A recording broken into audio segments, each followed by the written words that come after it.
Recently, my life has been taken over by chaotic periods of school, trying to do my side projects at the same time, and also making time for friends and family. It feels like this term flew by, and honestly, I can't say if I'm entirely happy with myself. But that's the main issue, I think. We're rarely happy with ourselves in the moment, always searching for something more. And I think the richest people on earth are honestly the ones who know that they have enough. Rich not in money, not in goals and dreams nor discipline, but rich in moments and rich in presence.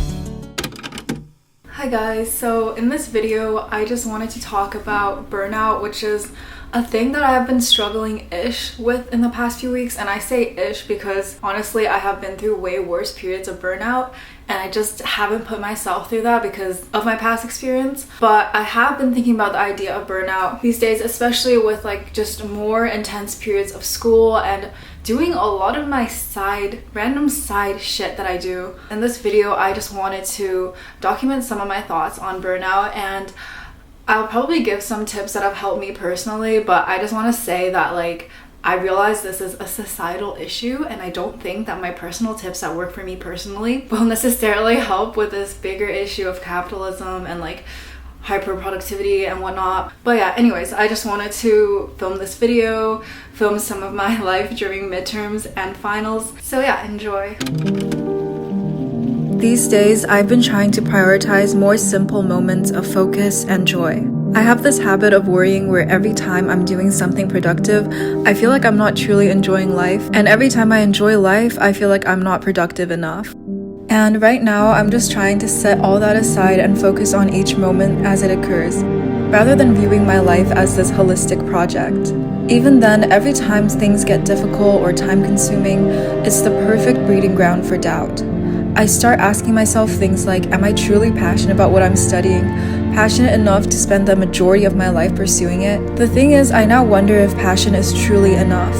People say that if you do what you love, you won't work a day in your life. And maybe you can go on longer working on the things that you enjoy. But when 8 hours a day becomes 10 and then 13, when you have no time for leisure or friends or family, when all you prioritize is performance and excellence, I wonder if everyone has a breaking point, no matter how far down the line. Even when I was doing digital art, something that I've loved since I was a kid, drawing almost 8 hours a day for my AP art portfolio, I couldn't touch my iPad for a month after. I think it's not just the passion or the dream that's important, but also how you go about achieving it. In a system that prioritizes production, people can easily grow to hate what they used to love. Even with YouTube, I feel the pressure to post every week, but I knew that if I did so without thinking, without even liking what I made, just for the sake of generating revenue and gaining subscribers, I'd lose my genuine passion for it. I don't think working hard is a bad thing, let me be clear, but I am against doing things without thinking, being endlessly disciplined and productive only because of a dim satisfaction that you've worked hard and produced enough. And I've been there many, many times. Because isn't it the dream of the capitalist system to squeeze out and definitively drain every last blossoming potential, to get it to produce as much as it can? Have we confused that dream for our own?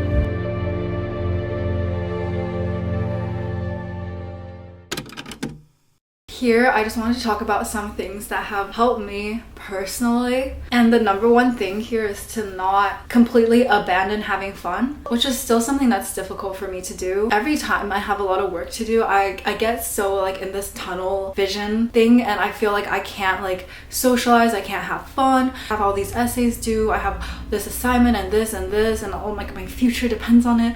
And I just feel like I can't have fun. But I think this semester I realized that having fun and having leisure time is genuinely crucial. And I feel like every time I make time to just have fun, to just do nothing, to just hang out with my friends, to not do anything productive, I become so much more relaxed and I see the world in such a different way. Because when I'm like hyper focused, I feel like there's a lot of anxiety in my system, and I just start seeing the world in like a I gotta survive kind of way. So yeah, I feel like having leisure time is genuinely so important as a human being. And if you can, I genuinely recommend going to community pools because the atmosphere in there is just very healing. I don't know, it's just very like not serious, and I kind of need that during exam season when I'm really busy. Like I just need like even a few minutes of like unseriousness to balance things out. And the way I go about accomplishing tasks that works best for me is that I only focus on one or two like major tasks a day. Like usually it's one a day. because I don't know, it takes me a lot of effort to just switch between tasks, and I can't like do something where I'm like, okay, 1 hour is math, another hour is science, another hour is like this essay. Like I can't do that. Like I just get too overwhelmed, so I have to do like one task a day, even if that means finishing one whole essay in a day, because that's just how my brain works.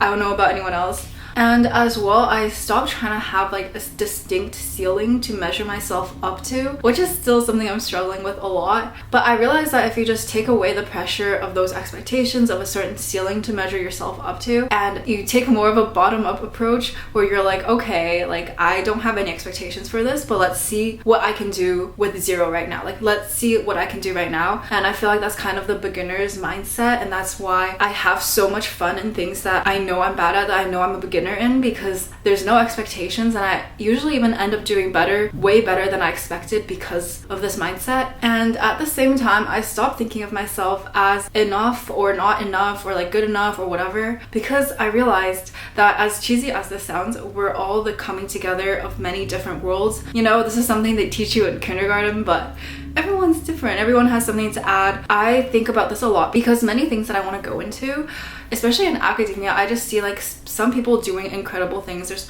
so many people doing like the most incredible things, making the most like, you know, important contributions to like politics. There's people who have established laws in other countries that protects women. On one hand, I feel very blessed to be on the same earth as these people, and I feel like we're in good hands because, you know, there's so much negative news out there, but like just been noticing more and more how much people actually care. Because even walking around like campus, like there's certain ramps that might have been placed there because someone was like, okay, this is not accessible for people with wheelchairs, right? There's people who care about these things, and that's why like we have so many like NGOs that help protect the environment. There's so many laws against like logging or like deforestation. Each one of these things that are meant to help make our planet better was set in place by a person or a group of people, and it genuinely makes me so happy. But on the flip side of that, it also makes me feel like, what kind of contribution can I make, right? Like what kind of contribution can I make that's actually worthwhile? And it feels like the world is genuinely full of so many amazing, smart, like talented, kind, helpful people, but at the same time I'm just like, what can I possibly contribute, right? But yeah, I guess it takes some of the pressure off of myself. I feel like it's okay as well to not make any difference at all, because it doesn't really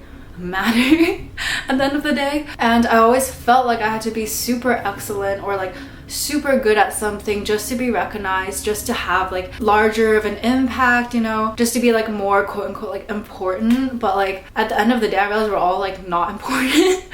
Wow, this was not the way that I wanted this to go, but anyways, we're all like not important.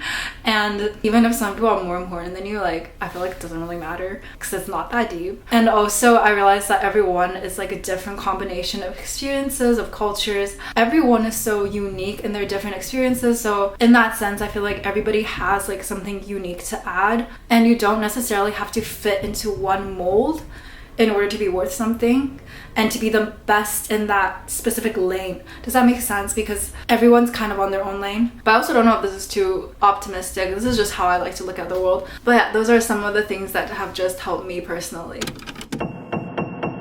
Nobody knows what they're doing or why they're here. We're equal in the sense that we're all equally insignificant. People like to pretend that they know what they're doing, and it really might seem that way on the outside, but most of us are winging it. I realized this just by talking to the people in my class. Everyone feels like they're behind, everyone is unsatisfied with their essays, everyone thinks that the prof is annoyed with them, everyone is uncertain about the future. Maybe that's the reality of living in the world today. Or maybe that has been the reality of young people for a long time. And honestly, I don't think old people have it all figured out either. Even with the problem of burnout, I'm not sure if there's a definite solution, a be-all, end-all kind of remedy. I think every season of life would need its own specific adaptation. I think some seasons are meant to be busier and more stressful than others.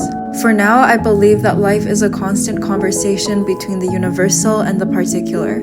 A back and forth between what I think is right and what is happening in my life right now. Between thought and action, concept and conception. Holding on to high-up ideals without facing reality is delusion, but facing reality without any hope is simply survival. What I believe is special about humans is our participation in this process, our ability to judge and think for ourselves and then take action. And especially in a world where those skills are being increasingly torn from us, it is more important now than ever to think for ourselves, to reflect, to engage with others, to not be swept up in movements nor bogged down by reality. I know it is difficult, but it is an action, not a result. And with an action, all we need to do is try.